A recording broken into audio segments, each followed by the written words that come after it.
Hi, everyone, and welcome to another episode of Summer School. Today, we are here with a very special guest, someone who I've had the honor of hearing speak like 1.5 times. I say half because I only made it to half of your WPBI talk, but I've had the honor of hearing him speak multiple times, and we've just been in the same network for quite a bit in the kind of educational sphere. So I'm super stoked to have him on, and he teaches more so in the luxury industry, which in my opinion is actually more rare. So I just felt like it'd be really cool to bring him on the podcast. But first, Chris, tell us a little bit about yourself. I know you kind of started in Hawaii. You live, I'm assuming, close-ish to me. I know you're in SoCal.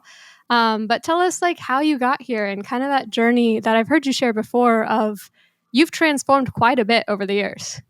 I certainly have. Thank you so much, Summer, for having me. I'm Chris J. Evans.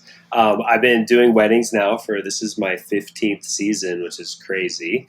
The first 10, I was living in Maui. That's where I got started in this whole crazy industry. We moved there in 2010, and I just fell into it by chance. I used to shoot fashion, and a girlfriend I did some modeling photos for. She was getting married, asked me to do her wedding, and literally the rest just kind of wrote itself. Wow. So when you first started, because you were doing fashion, maybe with the models and things of that sort, were you already kind of attracting or wanting to attract maybe a higher end type of clientele just from the get-go? Or did you ever work in the average wedding industry? I didn't even know the wedding industry was even going to reveal itself to me. It took about 5 weddings that were just straight referrals. Like, I did my friend's wedding and I was like, look, I'm not a wedding photographer. I don't want to mess this up. She's like, just pretend it's a fashion shoot with every person there. I'm like, okay, cool. And this was like 2010. So in hindsight, I was kind of shooting some of the first editorial weddings. It sounds ridiculous to say out loud with that term being such a buzzword now, but I literally just from the very first wedding, I've been shooting editorial style.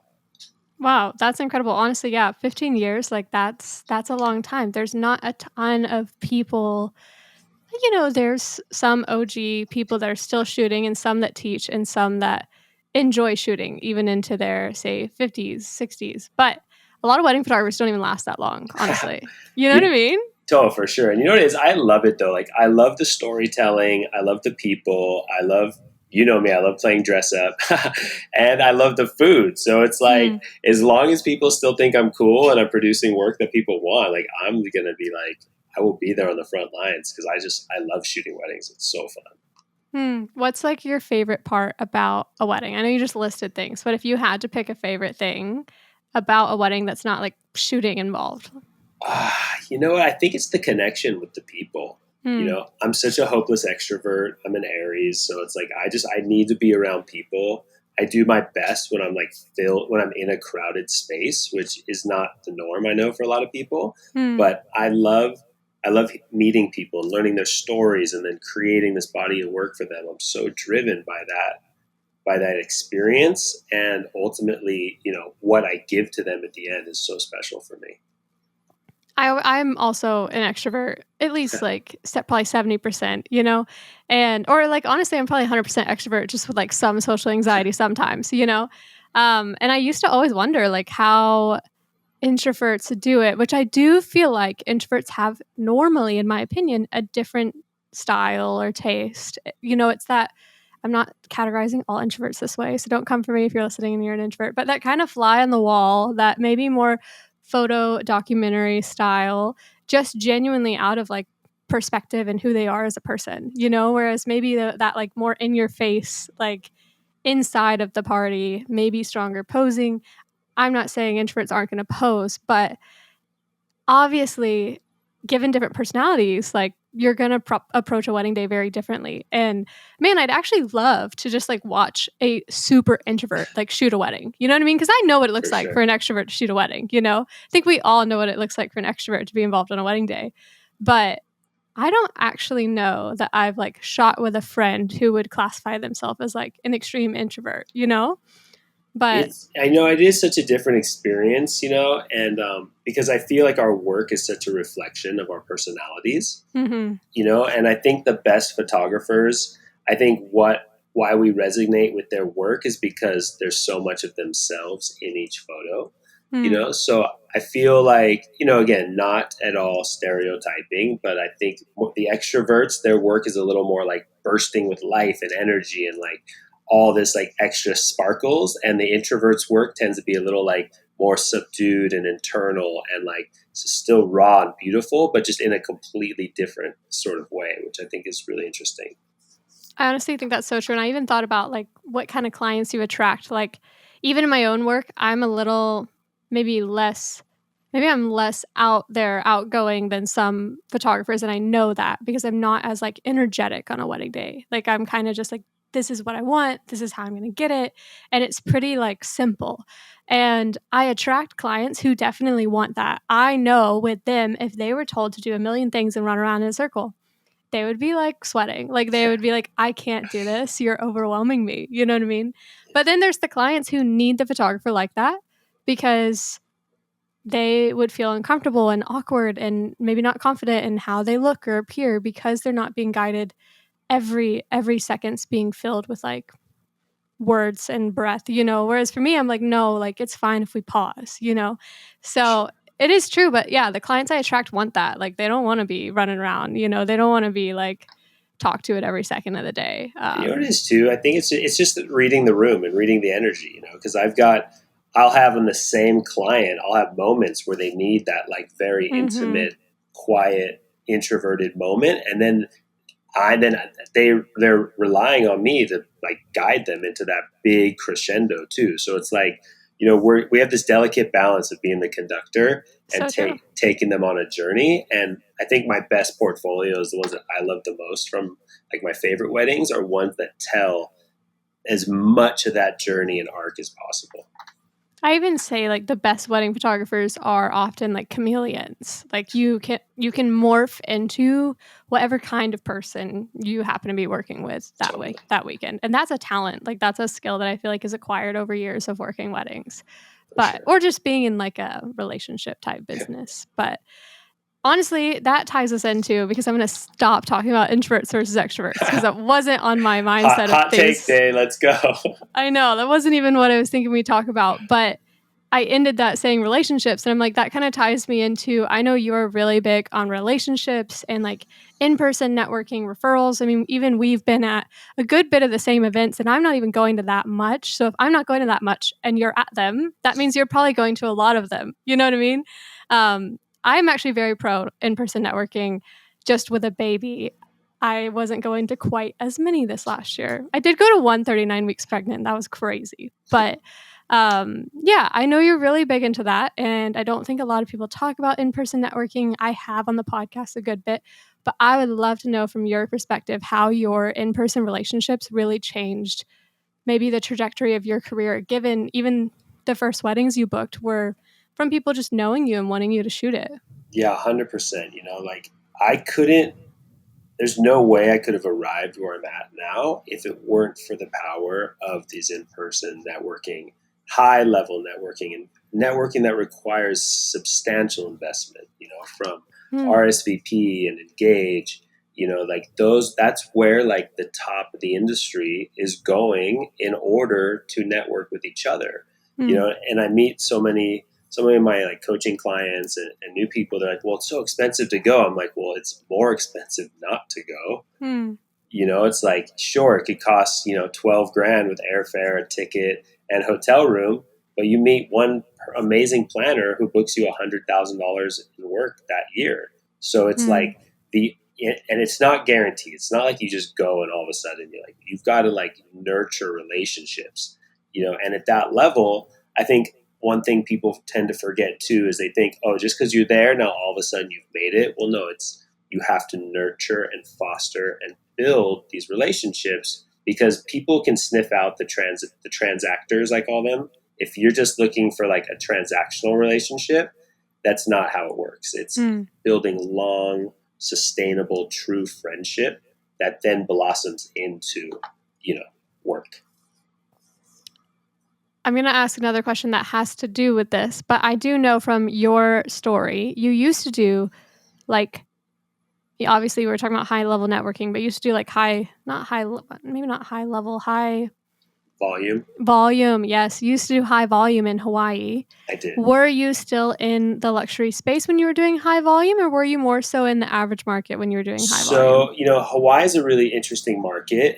I think it's like any other like smaller market or maybe Midwest market as far as like the market cap. When I first started doing it was about 4,800 for like the 8 hour wedding. And Mm. like at that number, when I first got there, this was like, maybe a year in, 2 years in, I went from doing 6 weddings my first year to 12 to 50, and then we were doing 100 a year. Yes, see, that's Like, the crazy thing. I'm like, I needed you to say whatever number that was because I yeah, remember when you said it once, and I was like, "You did how many? How were we you well alive?" because Maui it's always a destination for people. It was before the pandemic and before the fires. We're talking there was 30 weddings a day, 7 days a week, all year long.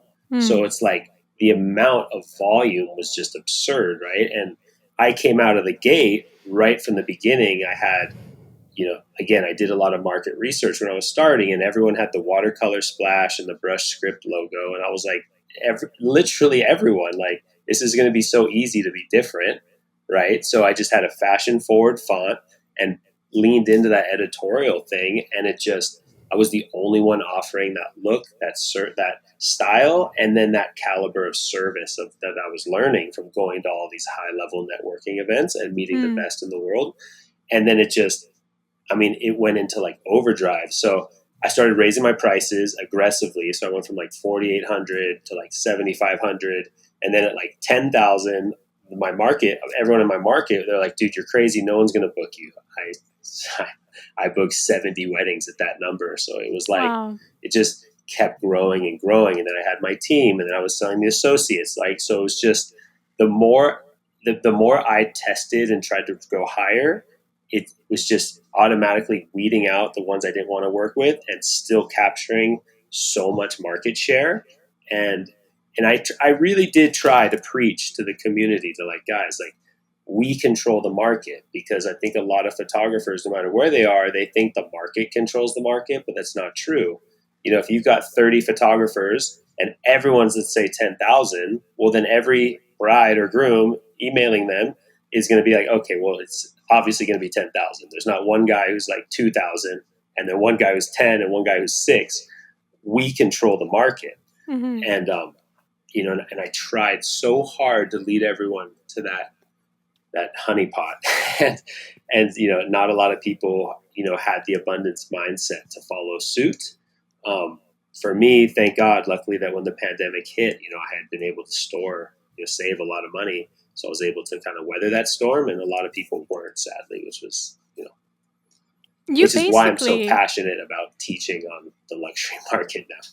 I'm not gonna you don't have to disclose your numbers, but from what it sounds, you basically built like $1 million wedding company. Yeah, in the 15 years, I've sold over 5 million in wedding photography. That's amazing. That's really awesome. Congrats. Thank you. I mean, I know COVID probably changed a lot, and was that where some of your pivot may have came in? Like, okay, I'm already charging 10 grand, but I've been building relationships even with your why can I not remember? Volume. High volume business that you did have. You said that you were still going to like luxury high level networking events even then when you were doing a high volume. So when COVID hit and you did have some connections, was that kind of where the pivot clicked for you? Or were you already on the trajectory of, you know what, something needs to change? I don't think 70 weddings is for me. Or you're still doing 70 weddings for all I know, but I'm pretty sure you're not. No, so the pivot began in the end of 2018. That's when I started to experience the first level of burnout. Hmm. I was selling, consistently, 600K to like a million a year in wedding Mm-hmm. photography, between me and my team and all my other channels of income. But I was starting to get burnt out, and as much as we love Maui, it was also I just wasn't inspired to stay there anymore. And it's it's so bougie to say, because it's everyone's dream to go do a wedding in Maui. But I was working at only 4 venues at that point that were like accommodating the weddings that would hire me, and it was like I knew every square inch. It just became autopilot. Yeah. So I wasn't inspired any longer to stay there. And my wife, we kind of like got to the same page where it's like my parents were getting older, my kids were getting older, so it's like let's move back to California, be closer to home, Hmm.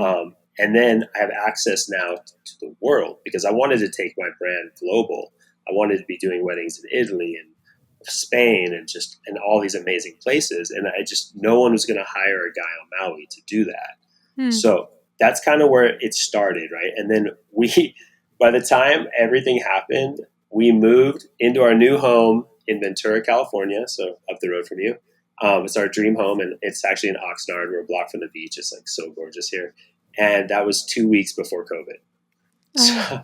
So I'm like, I get off the plane, get to my new house. I'm like, all right, hit the ground running. There's so much networking. I can meet every planner in the business. There's thousands of them just in a 50-mile radius, right? So Hmm. I'm just like, oh my gosh, this is like going to be so exciting. And then screeching halt, COVID. So this is one of like the big moment too in my keynotes that we talked about was this was the first time in at that point 10 years of building a brand that I had been going 900,000 miles per hour that I was like screeching halt, Hmm. right? So in that stillness I was able to take that 10,000-foot view of my brand, my company, my goals, what I wanted to do, who I wanted to be, and I went into cocoon mode, like all of us did. And in that time, I hired a new web designer because up until that point, I designed all my own websites. I did all Hmm. my own logos. I used to play in bands, so I did all of our flyers and posters and stickers. Like, I'm like total, like, let's DIY everything. But I used this time to hire a very expensive web team, a very expensive designer, and like put the pieces into play from people that were as passionate as what they do as what I was about what I did. And in that time is when I like identified that my brand had changed, I had changed, and who I wanted to serve changed. And then when COVID started opening up, my new brand launched, all the connections I had made and fostered and nurtured during that time, I literally built my brand from what I did in Hawaii in such a short amount of time. I built globally in 3 years, which was like, again, another crazy like feat. What would you say was like one of the most beneficial things once you could like see people again? Was it going to events? Was it meeting up with people one on one? What actually was it that you felt like was the most beneficial? Moving to a new city is a big deal for a lot of photographers, and Oh, for a good bit of sure. people face that struggle even without COVID, and you had to move to a new city with COVID. It's terrifying at first. So what did I do? What did I do first? Was I identified the top uh, things that were happening, right? So Party Slate was doing a lot of parties. Hmm. California Wedding Day magazine, which I had been taking out full page ads all through COVID. I used all my COVID Hmm. money on full page ads in California Wedding Day magazine, brand awareness, right? So I just kept just showing up, showing up, showing up. And it was a series of 3 parties near almost in a row in the span of maybe like 6.5 weeks. I volunteered, said, hey, I'd love to shoot the event. I shot a Party Slate. I shot 2 California Wedding Day things and one other party. And by the end of that third party, every single person in the game knew who I was, had seen my work, and they're like, we like this guy. And simultaneously, the kicker was I had 70 reschedules back on Maui in 2021. So all these new people that were following me kept seeing me every other week on a plane back to Maui, destination photographer, destination photographer. And then it was like, oh, we got a job in Anguilla or over in, PR or Dominican Republic, like Chris. If there's palm trees, call Chris. And it was just, let's go. Were you actually shooting most of those 70 weddings? Yeah. Oh my god. I cannot imagine flying back for that many weddings. I kept an I apartment on Maui that whole year because I would go for 3 weeks because I controlled the reschedule. So I'd go for 3 weeks. My wife would be like a single mom at home with the kids, and I would knock out 6, 7 weddings and then come home, be home for a wild. few weeks, then go again. And this It's is all crazy. income that you had already received. Yes. I wasn't honestly big enough in the wedding industry to feel the effects of COVID at all. I quit my full-time job, like, 2 months before COVID hit, so, in a way, it was also scary, like, I quit my job and then there was, like, no wedding industry anymore. So, it Yeah. wasn't the best, but I didn't know that was coming or I probably would have stayed at the job I had. But I just went from poor to poor. Like, I didn't go from wealthy to, "Oh, no." You know what I mean? Like, I just stayed the same. So, it actually worked out. Had more of an emphasis in, like, the nature elopement scene. So when COVID Nice. hit, it honestly kind of, like, excelled my career in some ways, but I was 19, like, Oh my gosh, baby. Such a yeah, baby. I You're so know. A young. baby with a baby. I know, it's You're crazy. so young. Yeah, so it's a wild time, but, elopements, I don't really do those anymore, but it was weird how COVID kinda helped, but I cannot picture, like, right now in my life if something like COVID happened, which was how most people had it affect them. I mean, I was I living mean, alone in a tiny home, like, I had no expenses. I It was crazy. It was yeah. oh, every day it was like, is this empire I've just spent 10 years building going to crumble to the sea? Like, I just spent 10 years working so hard. I was like, I'm going to lose the house. I'm going to lose the health insurance, lose the cars, like all this stuff. You're like, "Do I need And a second job?" and Oh, somehow no. somehow I was so fortunate too. I structured my business. I Mm, was an S corp. The whole family was employees. I have this amazing bookkeeper in Hawaii who like handled everything. So she's like, mm. okay, you're on this program, you're getting this, and we weathered the storm. And that's it. Just is what it is. And then you had to shoot 70 reschedules. It's the reschedules for me that sounds like the hardest part of some of that.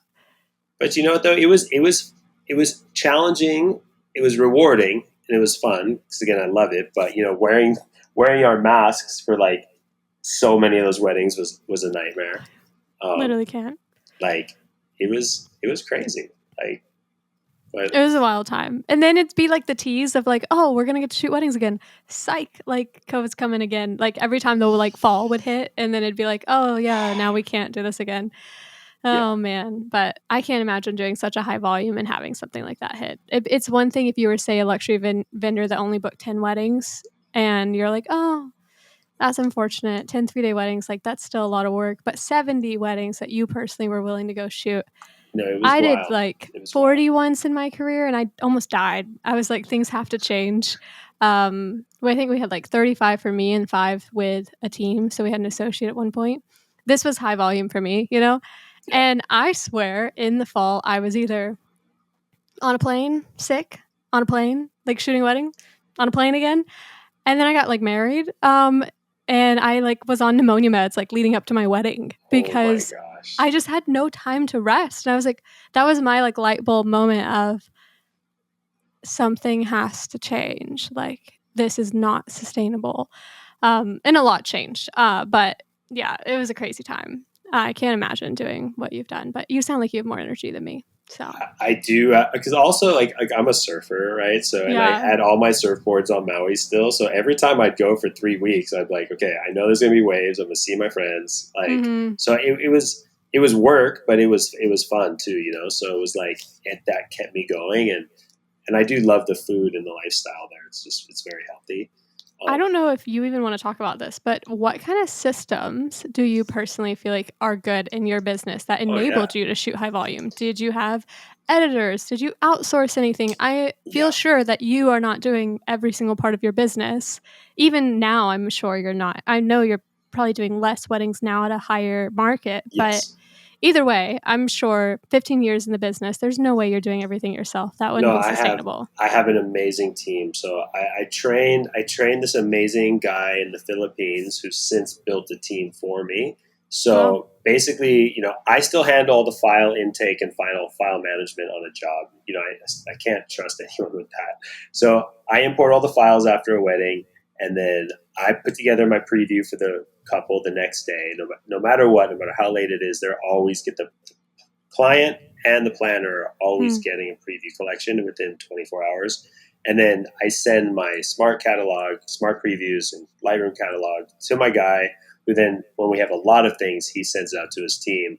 But then he turns it back to me in 7 days. So Wow. I'm literally delivering in like 2 2 to 4 weeks maximum, typically sooner. But That's great. so That's yeah, honestly killer. So you don't even have to worry about using like AI editing systems or anything because you're passing it off. he calls it and everything. It's genius. It's the That's best. great. Oh wow, he's doing the culling too. Oh Wow, yeah, that's oh yeah. crazy. I can never call again.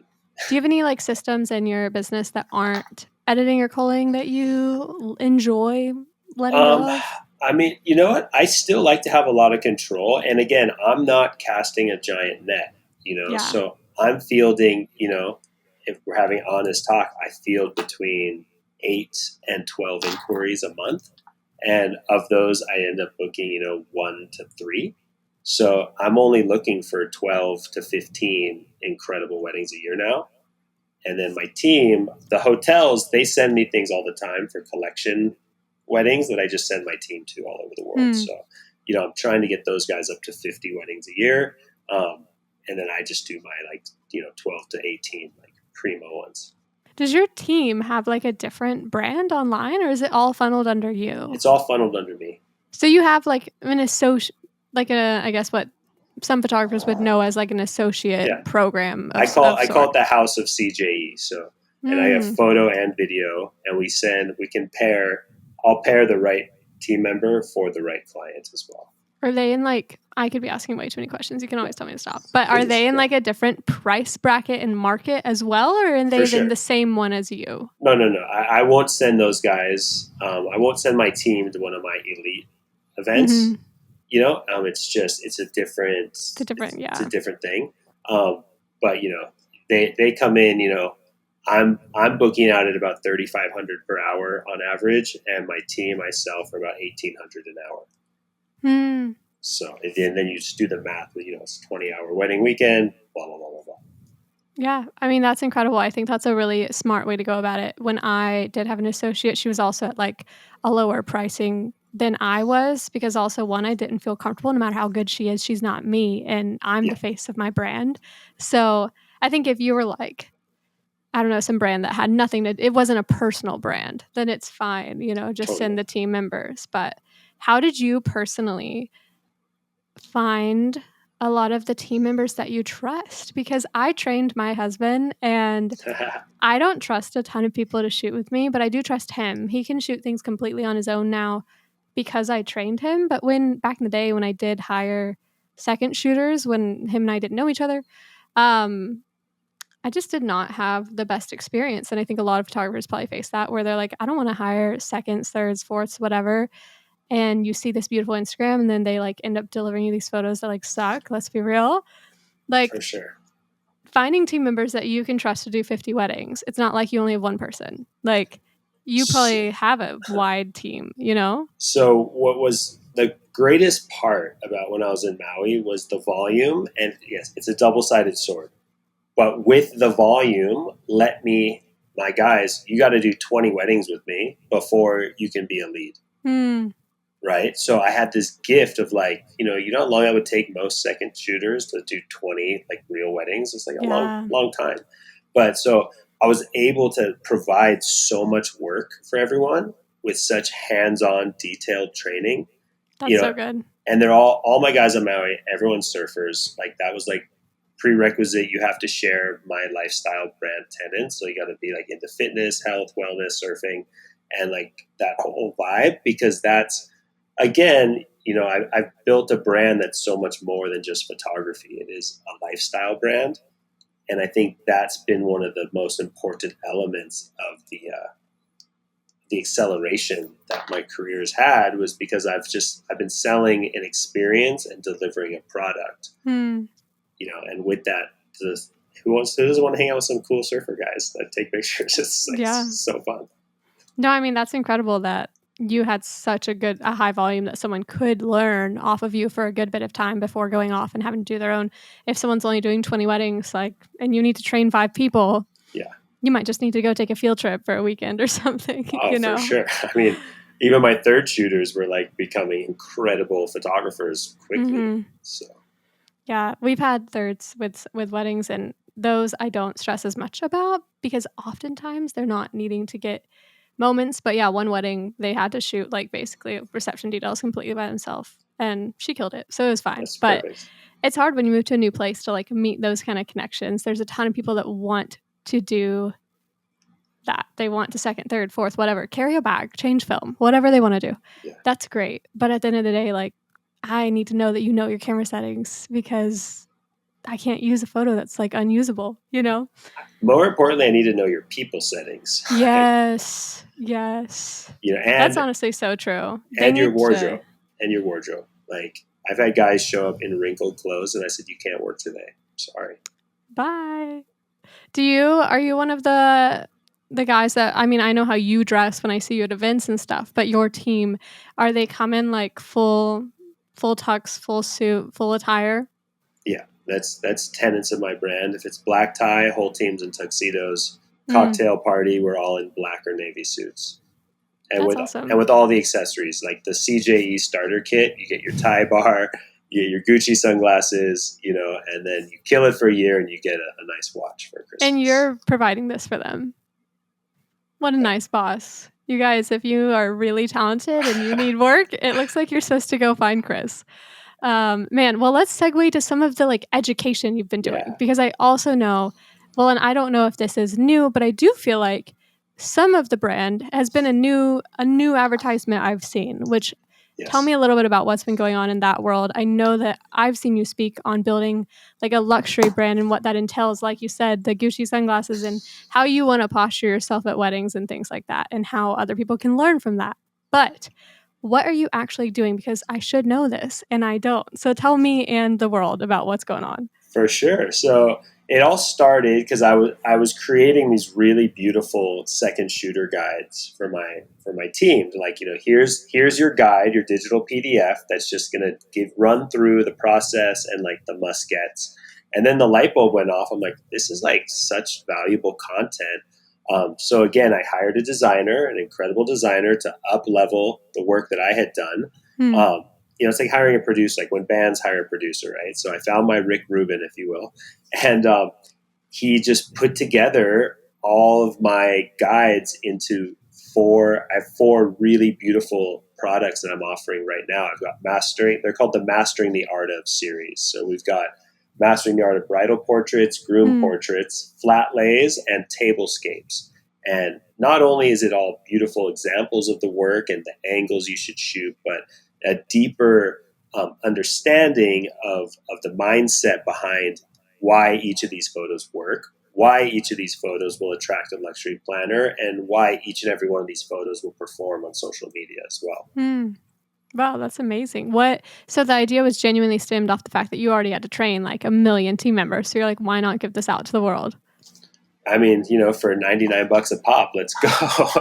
but Yeah. but honestly, it's more so than just that. It's really about up leveling the industry. You know, I've had this like driving desire to like, you know, and you're probably the same way when you see photographers putting out work and you're like, oh, you're so close, but it's like, but it's just so close, right? So I wanted to Yeah. create a product that would take people that were already so close and help push them over the edge. You Hmm. know, help steer them away from filters and steer them away from trends and how to capture the timeless and really you know, take their brand to the next level and create the work that's required to break into that luxury sector if that's where you want to go.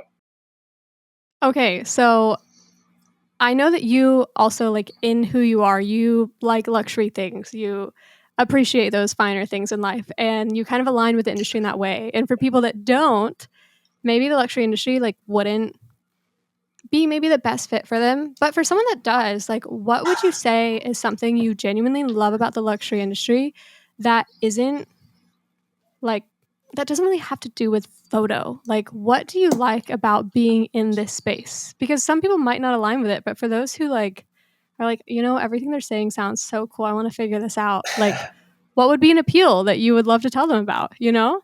You know, it comes down to a couple things for me. You know, I love travel, right? So Hmm. I want to go experience the most incredible places around the world, right? And if I can do it and bring my camera and get paid for it, like that's a huge plus. A, B, there's a certain level. You know, a lot of people I think have this. they have the wrong idea about luxury clients and luxury planners and think that they're going to have like, this, everything's got to be this big attitude and this big ego and everything's go, go, go. But I find the opposite to be true, that like Mm. the most extravagant weddings that I've been fortunate to be part of, the couple is so sweet and so relaxed and so kind. And, there's a certain level of just, because when I was in the mainstream market and I was charging, the top of the market, I knew that that was a sizable amount of money for most average people. I wouldn't, a great mentor of mine told me, if you can afford yourself, you're not charging enough. And that really resonated with me.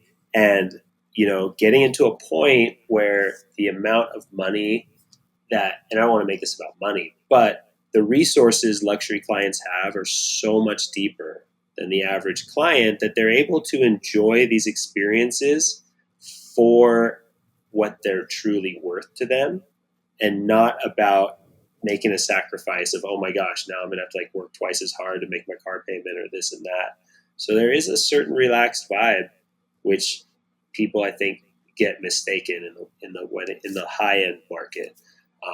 So I do love that, and I love when they have John Legend as their artist, or Maroon 5 comes out. You're like, oh my gosh, okay, is that Have Sting you over there? had these things happen?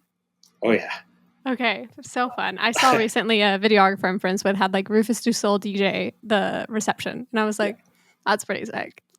I mean, it's like, I've seen the craziest things ever. Katy Perry for the rehearsal dinner, John Mayer playing like Fireside. I was at one, and Michael McDonald was roving with his ukulele during cocktail hour from the Doobie Brothers. Like, legend. And Like, you're just shooting it. I Like, was that's like, crazy. this is cool. Yeah. Wild. It's wild what people can achieve and obtain for weddings when, there's a large budget at hand. And like you said, I do agree that they don't feel the money they're really spending like an average consumer does, like, which genuinely does free you up, probably as a creative in some ways too, because you don't feel that pressure of, we just put like half of our life savings into this instead of buying a house, because it's genuinely for those types of clients normally like nothing. Like, it's just something they're doing. And the more I've been able to charge, the happier the clients are. It's like, Mm, because they look at the buyer's journey for high net worth people is so much different than ours, right? So price equates quality, and the quality relates to the artist, and the artist has a vision. yeah. And that's a different mentality than someone trying to find the cheapest person with a camera. Yeah, that's so true. There is a lot of trust that comes with like a higher price. Like, and you better hope they trust you, especially if they're giving you Yeah, that much money. for sure. And that's again Oh, the networking and the relationships. And I, yeah. and I would never land these clients without those relationships, because I'm not getting direct inquiries from the From client. the client, yeah. It's everything comes through from the planners for me. Yeah. Would you say at this point in your career, probably literally like 100% comes from planners first? And 95%, and then the rest is just straight referrals from.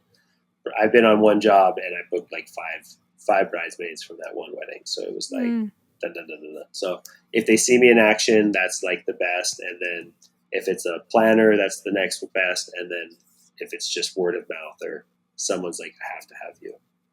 I'm not pursuing the luxury industry. Probably people that listen to the podcast probably know that. I mean, like, I would be fine with like mid luxury or, just weddings I enjoy. That's really, I don't know. Totally. And I've talked about that on a podcast before, but I am curious because with my higher market clientele that I have had before that has come through planners, sometimes you never get to talk to the client. And for a lot of the people that are in the wedding industry that shoot maybe normal is not a bad word, just normal weddings, literally just normal weddings. I do not think that's a bad word to say at all. But say you shoot normal weddings, to you, the idea of not talking to your client might like shatter your brain. I am curious for you, like, do you get to personally talk, or do you even have that many meetings with a client before a wedding day? I'd say it's maybe 25%. Mm-hmm. That, unless of course I'm setting up engagement photos and we're doing, the whole circle with them. Yeah. But a lot of times we'll have one Zoom and then I won't see them again till their wedding day. And I guide them if they don't already follow me on social. Then, Yeah. and because you know me on my social feed, I put my whole personality out there. So by the time I walk in, They know they're you. totally, and they're like, "Oh my gosh, I love what you did here," and like it's or the bridesmaids would be like, "She's been talking about you. I've watched all your videos, blah blah blah." So by creating that, for lack of a better term, and your online persona is so important. And Mm-hmm. no matter what stage of the market you're in, to getting because you have to turn people into fans before you turn them into customers. Hmm. That's a really good point. And it also goes to show, like, even some of the education out there of, like, you need to be your client's best friend. It's like, yes, on a wedding day, you need to, like, be friendly, but you don't need to be their best friend. And a lot of clients probably don't even want that. Like, they just wanna hire a good photographer who can, like, capture their day. They don't need you texting them. They might not even want your number, like, and that's why they hire the high-level planners. Like, they don't wanna talk to the photographer, and at the end of the day, like, that's fine, Yeah, you no, know? because they don't have time. They don't, Like yeah. my They're busy. grooms are running Fortune 500 companies, or like like they don't need another friend now. After the wedding and after the course of the experience and delivering, then I've got lots of clients. Yeah, like Chris, come out to the boathouse. Like, let's go on the lake. I've had some Yeah. incredible invitations from clients who become friends, but it's not about being their best friend. It's about providing service at the highest, most excellent level you can possibly deliver. Mm, I love that. And I just think it's, like, really cool to have a conversation with someone like you, given there's not a ton of resources for people in the wedding industry that don't know much about the luxury industry. Like, I didn't even know it existed when I started in photography. I Yeah. literally had no idea until you're in the wedding industry, like, actually in it for maybe even some years. You might not even know that, like, people are getting paid, like, 50 plus $1,000 to shoot a wedding. Like, that for a lot of photographers, that's not even something that would cross their mind. But it's really cool even learning about the industry and living in California. Obviously, it's like a much bigger space here than in a lot of other places in America. But if you had to leave everyone, because I feel like we've chatted a decent bit, me and Chris are also hot. I have to podcast with no air conditioning. There's a heat wave in LA It's right hot. now. My office is a black dungeon. It's friggin' hot. So we're gonna be wrapping this up. But if you had to leave anyone with, like, the most practical tip that you feel like you like telling, people you're educating or speaking to, just from your experience these past years talking at conferences or mentoring photographers, if you had to leave them with some sort of tip that you would love to share, I would love to know what that is. And normally when I ask questions like this, it's just whatever pops into your head the first. So hopefully something popped into your head. Always. So steer clear of trends. Buck Hmm. trends. Trends are your worst enemy. Karl Lagerfeld says that trendiness is the final stage before tackiness. Hmm. And you have to forge your own path. You have to be unique. There's only one of you. There's only one of me.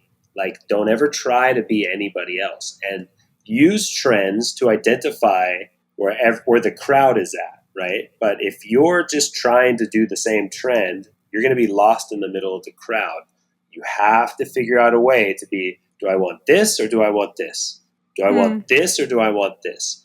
And until you figure that out for yourself and are truly able to amplify it, you're going to continue to be lost in the sea of crowds. So Hmm. be bold, be unique, and like don't be afraid to like shout for yourself on the top of the mountain.